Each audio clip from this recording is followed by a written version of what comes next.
Hey, Eric here, and welcome to today's true mystery story. Today's story takes us to Hermosa Beach, California.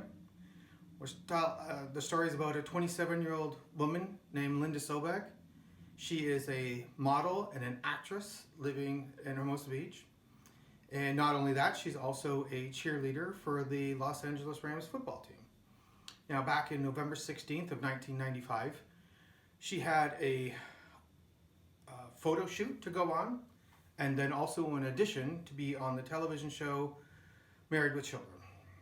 Now, normally she sets up her modeling gigs with her agency. Her agency knows where she's at, who set up the whole appointment, they know all the information.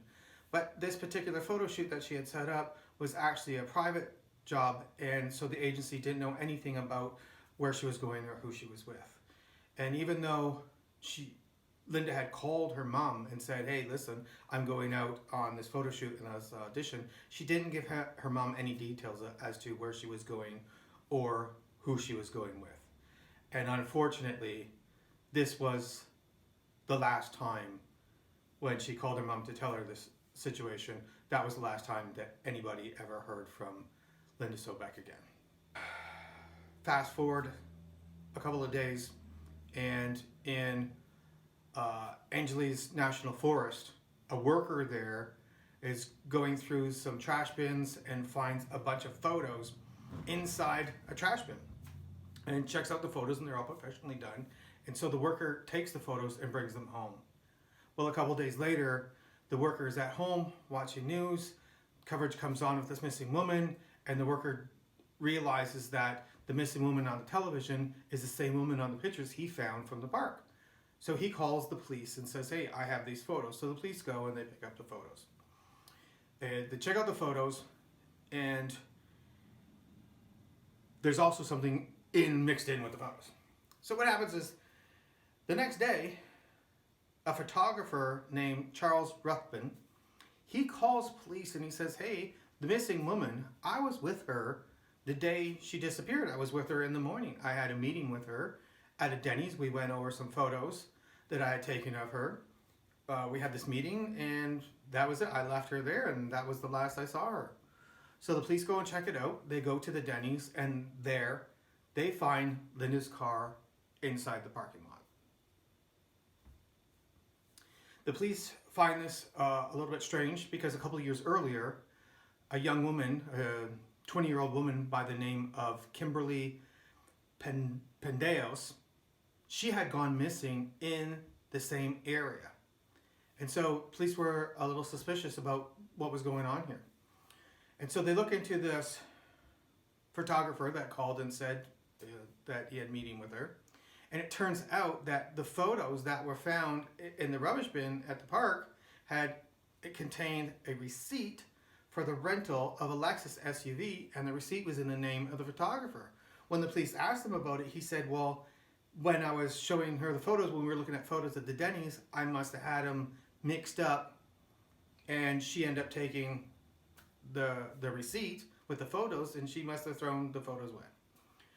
Well, it turns out that he had rented this car, this Lexus SUV, because he was taking it out into the desert to do a Photoshop for Auto Week magazine.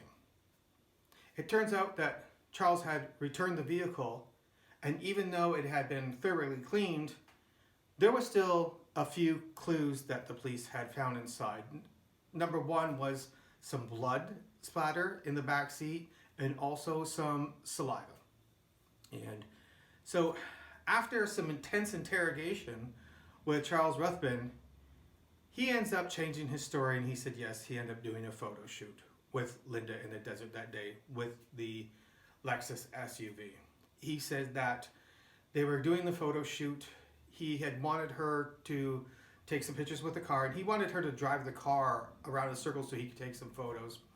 And she wasn't quite sure that how he wanted to do it, so he said, let me show you. So he got into the vehicle, and when he was in the vehicle, that there was some sort of accident, and he had hit Linda, and she had been killed.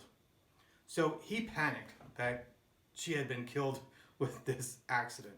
And so instead of calling police, He takes her body, drives her to another nearby park, and he buries her there.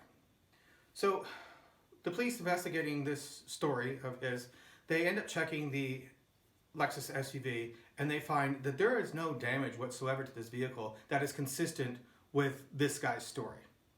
And so they keep interrogating him, and after a couple of days, he finally relents, and he leads the authorities to Linda's body, where he had buried it out in Angeles National Forest.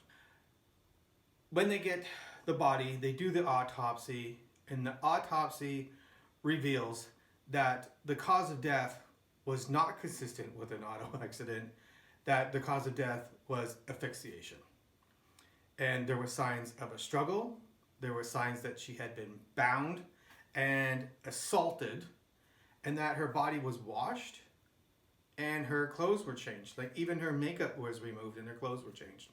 But the clothes weren't placed on properly. So please notice that there was something weird about even the way the clothes had been reassigned to her body. So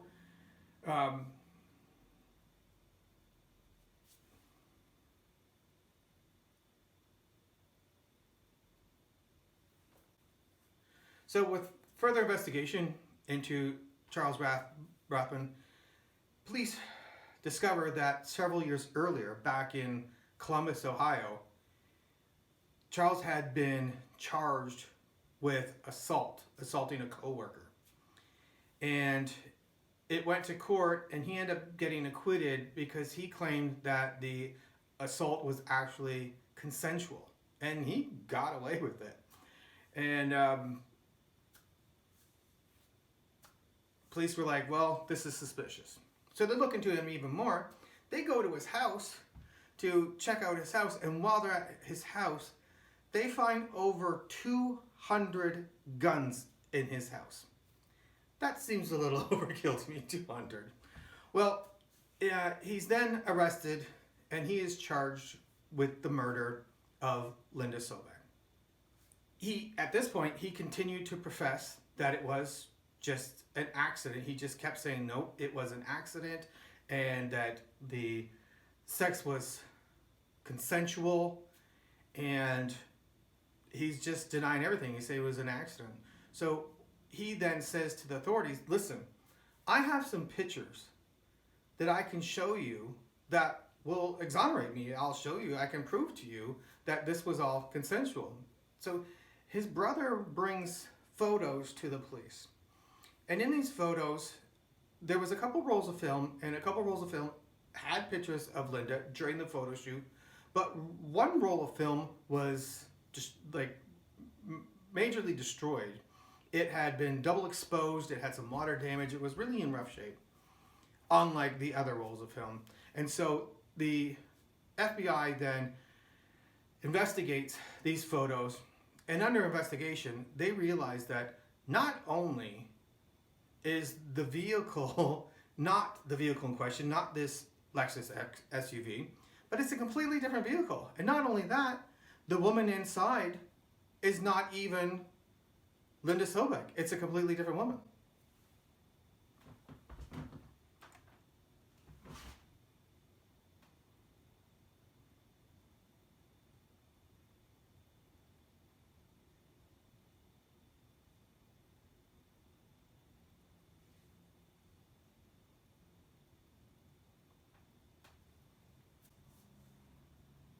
The prosecutor ends up surmising that Charles Ruthven had struck Linda.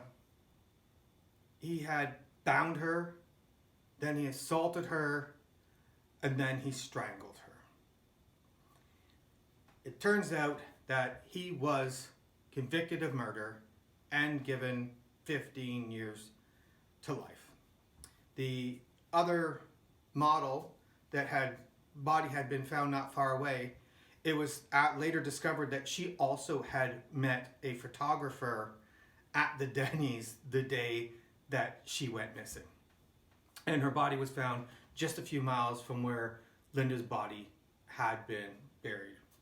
Authorities speculate that Charles Ruthven was responsible for both Kimberly's and Linda's death. And that's today's story. If you like the story and want to hear more, please visit my website, MrE.Fan, to watch more stories. And till next time, don't be a criminal or a victim. Thanks for watching.